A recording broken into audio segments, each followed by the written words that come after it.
மத்திய மாநில அரசுகள் வெளியிடும் மக்கள் நலத்திட்டங்கள் மற்றும் முக்கிய தகவல்களை உடனுக்குடன் தெரிந்து கொள்ள நம்ம உண்மை தகவல் சேனலை சப்ஸ்கிரைப் பண்ணிக்கோங்க. மகளிர் உரிமை தொகை எப்போது 2500 ரூபாயாக உயர்த்தப்படும் என்று காத்து கொண்டிருந்த ஒட்டுமொத்த தமிழக பெண்களுக்கும் பெரிய அதிர்ச்சி அளிக்கக்கூடிய செய்தி தான் தற்போது வெளியாகி இருக்கின்றது. அதை பற்றி இந்த வீடியோவில் தெளிவாக பார்க்கலாம். அதுக்கு முன்னாடி இந்த வீடியோவுக்கு மறக்காம ஒரு லைக் கொடுத்துக்கோங்க. சரி, வாங்க வீடியோக்குள்ளார போகலாம்.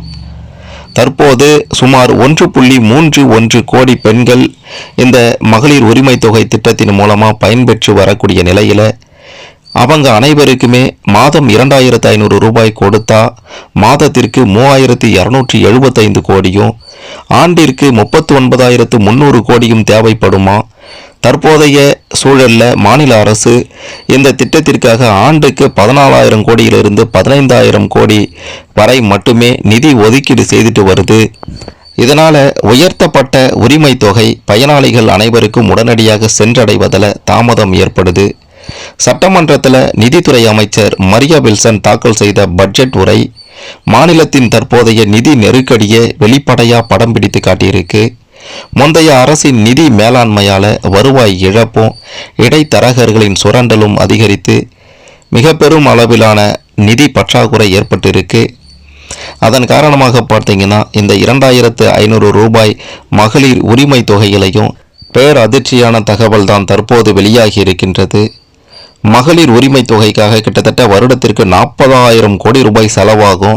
அதை தற்போது தமிழக அரசால் சமாளிக்க முடியாது அப்படின்ற தகவல் தான் வெளியாகி இருக்கக்கூடிய பெரிய அதிர்ச்சி.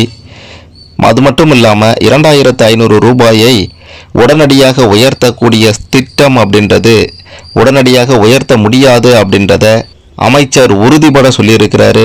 மிக மிக முக்கியமான ஒரு விஷயம் நாம் கவனிக்க வேண்டியது என்னன்னா, இந்த மகளிர் உரிமை தொகை எப்போது தான் கிடைக்கும், அந்த 2500 ரூபாய் எப்போது உயர்த்தப்படும் அப்படின்னா பெரிய அதிர்ச்சியான ஒரு செய்தி தற்போது வெளியாகி உள்ளது. அதாவது தமிழ்நாட்டினுடைய நிதி நிலைமையை சீரமைக்க வேண்டிய ஒரு கட்டாயத்தில் தாவேகா அரசு இருக்கு அப்படின்ற மாதிரியான தகவல்கள் வெளியாகி இருக்கின்றது.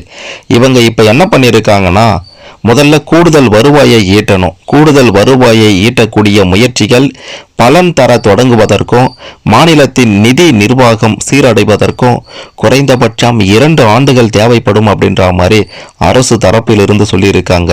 இதனால் 2500 ரூபாயாக மகளிர் உரிமை தொகை எப்போது கிடைக்கும் அப்படின்னா கிட்டத்தட்ட 2 ஆண்டுகள் கூட இந்த மகளிர் உரிமை தொகை 2500 ரூபாயாக உயர்த்தப்படாது அப்படின்றது தான் தற்போது வந்திருக்கக்கூடிய தகவல். இந்த தகவல் ஒட்டுமொத்த தமிழக பெண்களுக்கும் பேரதிர்ச்சியான செய்தி அப்படின்றத மறுத்திட முடியாது.